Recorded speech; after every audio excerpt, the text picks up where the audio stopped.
السلام علیکم ورحمۃ اللہ وبرکاتہ۔ ساتھیوں، امید کرتا ہوں خدا کی ذات سے آپ لوگ خیریت سے ہوں گے اور اپنی اپنی تیاری کو بڑے ہی زور و شور کے ساتھ کر رہے ہوں گے۔ میں جنید رضا آپ تمام ساتھیوں کا اپنے YouTube channel online Urdu 99 پر خیر مقدم کرتا ہوں، استقبال کرتا ہوں۔ ساتھیوں، آج کی کلاس کو شروع کرنے سے پہلے روز کی طرح میں آپ تمام ساتھیوں کی خدمت میں پھر وہی شعر پیش کرنا مناسب سمجھتا ہوں کہ منزل کی جستجو ہے تو کر جہد مسلسل، منزل کی جستجو ہے تو کر جہد مسلسل، یوں مفت میں چاند ستارے نہیں ملتے، یوں مفت میں چاند ستارے نہیں ملتے۔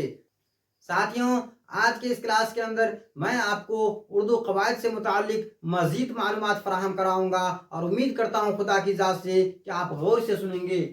ساتھیوں، آج کی کلاس کے اندر میں آپ کو اردو قواعد سے متعلق اردو قواعد کے تعلق سے مزید معلومات فراہم کراؤں گا اور امید کرتا ہوں آپ سے کہ آپ غور سے سنیں گے۔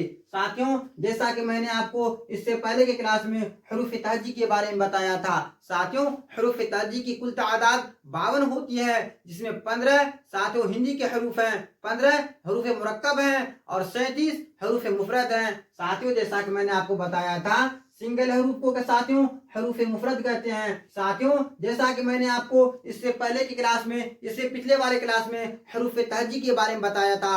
حروف تہجی کی کل تعداد 52 ہے۔ ساتھیوں، کہیں کہیں پر آپ کو 51 بھی ملتا ہے۔ جہاں پر آپ کو 51 ملے وہاں پر حروف مفرد کی تعداد 36 ہو جاتا ہے۔ ساتھیوں، آپ یاد رکھیں گے، جہاں پر حروف مفرد کی تعداد 36 ہو، جہاں پر حروف مفرد کی تعداد 36 ہو اور حروف مرکب کی تعداد 15 ہو، ایسی حالت میں حروف تہجی کی تعداد 51 ہو جاتی ہے۔ ایسی حالت میں حروف تہجی کی تعداد 51 ہو جاتی ہے، جبکہ اسی جگہ پر حروف تہجی کی تعداد 52 ہوتی ہے۔ کب؟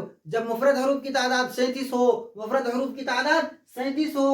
ساتھیوں، اس سے پہلے کی کلاس میں نے آپ کو اردو قواعد کے اندر حروف تہجی کے بارے میں بتایا تھا۔ حروف تہجی جن کی تعداد 52 ہے، ساتھیوں جس کے اندر 37 حروف حروف مفرد ہیں، سنگل لیٹرز ہیں، اور ساتھیوں 15 حروف حروف مرکب ہیں، ساتھیوں کمپاؤنڈ لیٹرز ہیں۔ جیسے میں نے آپ کو اس سے پہلے بتایا تھا کہ حروف مفرد کو سنگل لیٹر سے بولا جاتا ہے، حروف مفرد کو سنگل لیٹر سے بولا جاتا ہے۔ جیسا کہ میں نے لکھ دیا ساتھیوں، حروف مفرد کو سنگل لیٹر سے بولا جاتا ہے۔ ان کی تعداد 37 ہے اور کہیں کہیں پر ساتھیوں آپ کو 36 بھی دیکھنے کو ملتا ہے۔ جب 36 ملے، کہیں کہیں پر حروف مفرد کی تعداد 37 دیکھنے کو ملتا ہے تو کہیں پر 36 ملتا ہے۔ ساتھیوں، آپ یاد رکھیں گے، کہیں کہیں پر آپ کو حروف مفرد کی تعداد، سنگل لیٹرز کی تعداد ساتھیوں کتنے 36 ملتے ہیں تو کہیں پر 37 ملتے ہیں۔ جہاں پر 36 ملتے ہیں وہاں پر حروف تہجی کی کل تعداد 51 ہو جاتی ہے۔ حروف تہجی کی کل تعداد 51 ہو جاتی ہے اور جہاں پر 37 ملتا ہے وہاں پر حروف تہجی کی کل تعداد 52 ہو جاتی ہے۔ ساتھیوں، آپ یاد رکھیں گے، اردو کے حروف تہجی میں حروف مفرد کی تعداد 37 یا 36 ہے، جبکہ ساتھیوں 37 ہم مانتے ہیں۔ ساتھیوں، آپ یاد رکھیں گے، حروف مفرد کی تعداد 37 ہے اور حروف مرکب کی تعداد 15 ہے۔ ساتھیوں، یہ 15 حروف میں با میں ہے لگا بھے، پا میں ہے لگا پھے، تا میں ہے لگا تھے، تا میں ہے لگا ٹھے، جیم میں ہے لگا جے۔ ساتھیوں، حروف مفرد میں الف، با، پا، تا، تا، سا، جیم، چا، ہا وغیرہ یہ شامل ہے۔ ساتھیوں، الف سے لے کر یا تک شامل ہے، جبکہ حروف مرکب کے اندر میں با میں ہے لگا بھے، پا میں ہے لگا پھے، تا میں ہے لگا تھے وغیرہ، ساتھیوں ان کی کل تعداد 15 ہے اور حروف مفرد کی کل تعداد 37 یا 36 ہے۔ ساتھیوں، جہاں پر آپ کو 36 ملے گا، جہاں پر حروف مفرد کی تعداد آپ کو 36 ملتا ہے، ساتھیوں وہاں پر حروف تہجی کی کل تعداد، حروف تہجی کی کل تعداد 51 ہو جاتا ہے۔ اور جہاں پر آپ کو حروف مفرد کی تعداد 37 ملتا ہے، حروف مفرد کی تعداد جہاں پر آپ کو 37 ملتا ہے وہاں پر حروف تہجی کی کل تعداد 52 ہو جاتا ہے۔ آپ اسے یاد رکھیں گے، اردو کے حروف تہجی کو 2 حصوں میں بانٹا جاتا ہے۔ اردو کے اندر حروف تہجی کو 2 حصوں میں بانٹا جاتا ہے۔ ساتھیوں، پہلے حصہ کو سنگل لیٹرز بولا جاتا ہے، پہلے پارٹ کو سنگل لیٹرز بولا جاتا ہے۔ اسی طریقے سے سیکنڈ پارٹ کو ساتھیوں کمپاؤنڈ لیٹرز بولا جاتا ہے۔ سیکنڈ پارٹ کو کمپاؤنڈ لیٹرز کہا جاتا ہے۔ ہم اس کو اردو میں حروف مفرد کہتے ہیں اور حروف مرکب کہتے ہیں۔ حروف مفرد اور حروف مرکب، ساتھیوں حروف مفرد کی تعداد